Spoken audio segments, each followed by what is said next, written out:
Microsoft এক্সেলের চমৎকার একটি কাজ দেখাবো আপনাদেরকে, ভিডিওটিকে স্কিপ করবেন না। দেখতে পাচ্ছেন নেমের এখানে আমার কিছু নাম আছে। এখন আপনাকে বলা হলো এখানে যতগুলো মানুষের নাম আছে তাদের নামে এক একটা করে শিট তৈরি করার জন্য।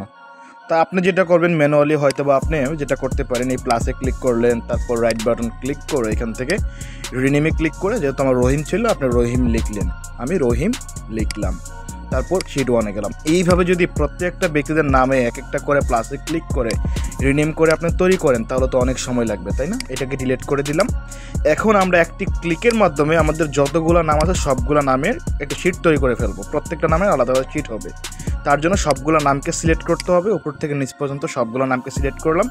উপর থেকে চলে যাবে ইনসার্ট মেনুতে, তারপর এখান থেকে যে প্রিবোর্ড টেবিল, ঠিক আছে, প্রিবোর্ড টেবিল একটা ক্লিক করে দেবো। তারপর এরকম একটা উইন্ডো আসবে, এখান থেকে নিউ ওয়ার্কশিট আর একটা হচ্ছে এক্সিস্টিং ওয়ার্কশিট। আমরা এক্সিস্টিংয়ে ক্লিক করে এখানে ক্লিক করে যে কোনো একটা সেলে ক্লিক করলাম, তারপর ওকেতে ক্লিক করে দিলাম। তাহলে প্রিবোর্ড টেবিলের উইন্ডোটা আমার কম্পিউটার স্ক্রিনে চলে আসলো। আমার মাইক্রোসফট এক্সেলে প্রিবোর্ড টেবিলের উইন্ডোটা চলে আসছে। এখান থেকে নেম যে দেখতে পাচ্ছেন এই হেডারটা এখানে চলে আসছে। এই নেমটাকে ধরে ফিল্টার এনে ছেড়ে দিবেন। নেমটাকে ধরে ফিল্টার এনে ছেড়ে দেওয়ার পরে উপরে দেখতে পাচ্ছেন যে প্রিবোর্ড টেবিল অ্যানালাইজ যে অপশন আছে, এখান থেকে প্রিবোর্ড টেবিল এরতে ক্লিক করবেন, এখান থেকে অপশনে ক্লিক করবেন। তারপর মাঝখানেটা দেখতে পাচ্ছেন show report filter pages, show report filter pages click করে এখান থেকে ওকেতে ক্লিক করে দেন।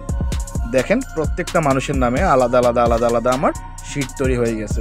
যেটা নর্মালি তৈরি করতে আপনার অনেক সময় লাগতো সেটা আপনি খুব দ্রুততার সঙ্গে তৈরি করে ফেললেন।